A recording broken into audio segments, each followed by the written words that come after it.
it's interesting to listen to the previous presentations, especially the last one by Anthony, because he actually spoke about the Finnish system, not the A, not the B, the thing in the middle. I mean, we've been going through a rather long process, which today I'm trying to sort of conceptualize and present to you, but there's been a lot of processes in the past, and you have to determine whether this thing that I'm going to show to you actually is the thing in the middle or something else. But we have sort of formulated a kind of a goal in Finland in trying to create for the citizens, not only for the citizens but also those who are working in care provider organizations and other organizations, a working environment where the patient data, the records themselves are available when needed and in the format that they are needed, and also within the limits of legislation. And then the way that this we intend to create this is this word interoperability. I'll show you some slides on that a bit later. And the last point is that we are not proposing any new user interfaces for this.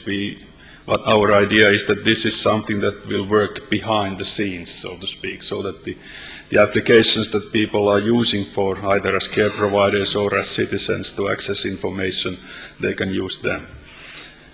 The presentation is in 3 parts, and I'll say a little bit of the history, mainly because of not so much for those who are from Finland, but for our international guests, that we actually have this history with the CoStart project in the early or mid-80s, and that resulted in certain what we call enterprise applications, which then gradually have been replaced by other systems.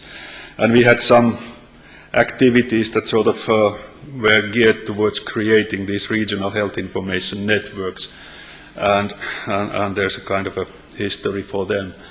And then a few years back, then our Council of State came up with the idea that we need to reform our healthcare, and part of that is that we need to have an electronic health record in place for the whole of Finland by 2007.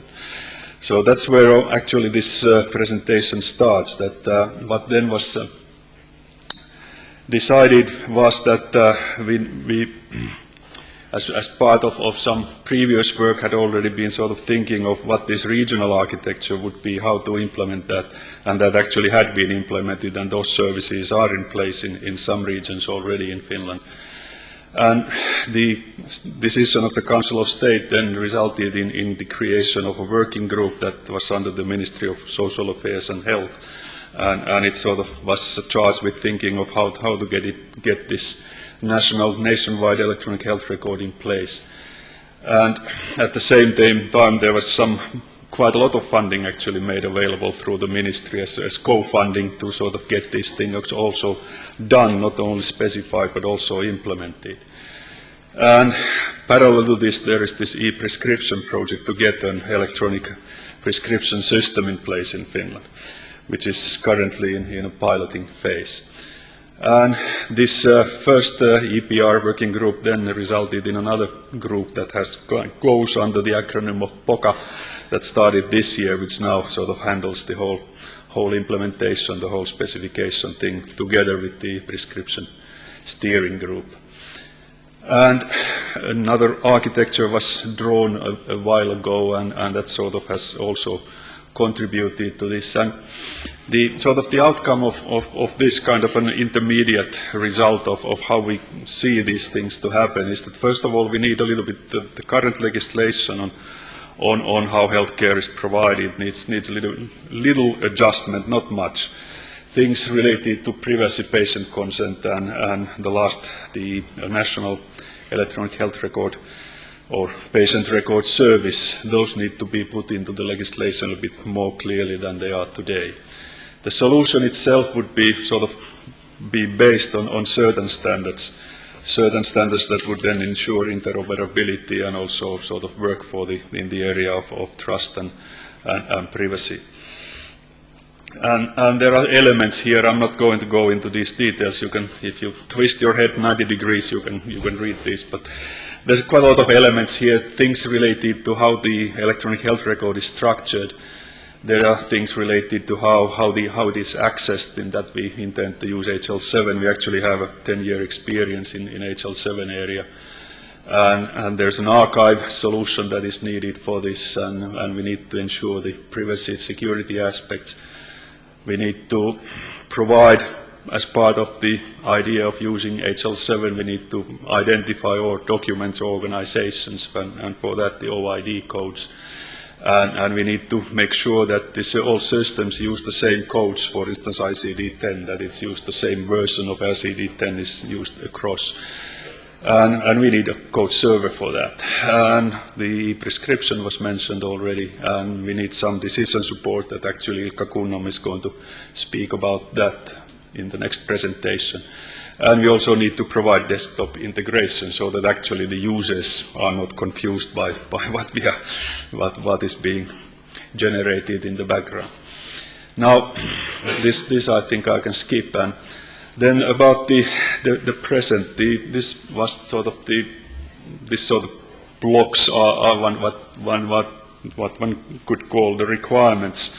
And when you look at these requirements, what actually comes out is a number of issues that need to be thought through, that we've been sort of trying to think through, and then the outcome of that more or less is that instead of this regional health information network approach that we had in the past, I mean, we are 5.3 million population in total in Finland. Of course, our geographic area is pretty large, but population-wise, we aren't that large. The conclusion is that it isn't really cost-effective to try to do the B approach, to try to get first regional health information networks in place and then make them, to integrate them with standard solutions. Instead, a single repository, a single archive would make more sense. And that's where our thoughts have now led us, and the implementation actually now means that we need to be able to handle at least 5 entities. One of them, we need a national authority in this case. The natural one is, of course, the Ministry of Social Affairs and Health. We need someone who's going to take responsibility for the centralized solution. There is no agent, no actor at the moment who could do that, so that needs to be created, and for that is this special legislation then to create its mandate. We need to create, of course, the services, and we need to make sure that these are then usable at the regional level and at the local level. So we need to make sure that at the regional level there is activities to take it up, and we also need to make sure that the enterprise applications, the actual applications that users use, that they are able to make use of these services. And the sort of the actor map that results from that is this is a kind of a pyramid. Doesn't mean that there is sort of that there's the highest level is the one who decides and the lowest level is the one that obeys. In Finland, our health system is very decentralized. It's the municipalities who are responsible for providing healthcare for the citizens. It's not the state, it's not the government, it's the municipalities. So you need to interpret that pyramid in that context. But basically, we need someone who says that what are the norms, how to put this in place. We need to have the actor who manages the centralized services. We need to have the regional level, and we need to have the local actors.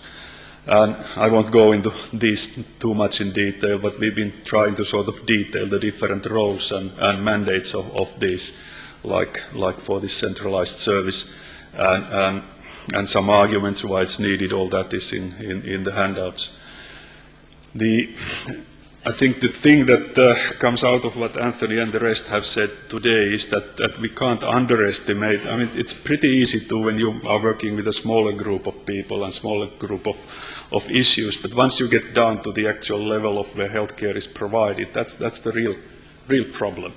And therefore the sort of the base of this pyramid is the one that we need to pay most attention to. Although it's much easier, of course, to talk about the simpler things that we can control ourselves. And that's a mistake that one quite easily makes. And we shouldn't fall into that trap. Now, the current idea of how this could be set up is the following. We have a kind of an information model. It hasn't been really well spelled out yet, but it's based on the idea that in the early 60s, actually, in Finland, a rather wise decision was made to build a continuous paper-based health record. And each individual in Finland has that folder. So we can copy that and make that electronic and, of course, make some adjustments to that. But that actually does exist. So we are not creating something out of nothing. The other thing, of course, is then to use what is available, and we need to put a little bit more structure to that. We can use HL7 and the other things that are available, DICOM and so on. We can use code servers, OID coding, etc., to sort of set up this information model and make it work. We then need to be able to locate patient data. With our conceptual idea is that we talk about documents with the analogies to the clinical document architecture idea, that all patient data is represented as documents. And we need to be able to locate those documents. And again, here we have something that again, some wise people in Finland a while ago decided that all of us have a unique person identifier in Finland. We don't have to go through the debate of whether to have it and how to put it in place. We already have it. And so we can easily identify individuals and their documents. There are some standards, or actually not really standards, but specifications available, and our idea was to make use of this IHE XDS, the Cross-Enterprise Document Exchange specification, which actually makes it possible to sort of locate or register documents and then locate them. And our idea is based on the idea of using the CDA as a metaphor for constructing documents, and use the CDA as the part which is then registered, and then locate documents based on where they are registered. And instead of these regional approaches, regional health information networks, we only are going to build one nationwide registry. Now, then where do we store documents? The idea here is that there will be 3 sites. It's still sort of undecided a little bit on what the emphasis of these 3 are going to be. Currently, the documents are, of course, stored in the enterprise applications locally. We would like them to be stored in nationwide repository or archive, depending on what name you want to call it. And we also want to establish a long-term archive for permanent storage of patient documents. But basically they will be in 3 places, and the registry will know where they are. We need to implement the privacy and security aspects. The legislation in Finland requires that there is explicit patient consent.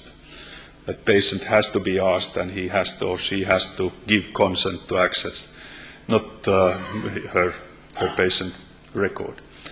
We want to use strong authentication. Ultimately, of course, at the moment we don't have all of that in place, so that's a long-term goal.